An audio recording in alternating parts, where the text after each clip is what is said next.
Задигнахме до Параклис. Тук е много хубаво.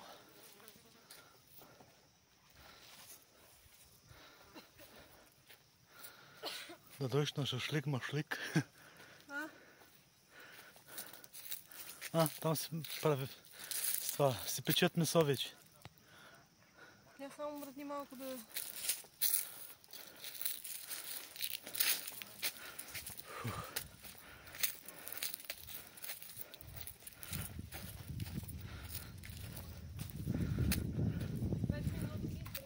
Да.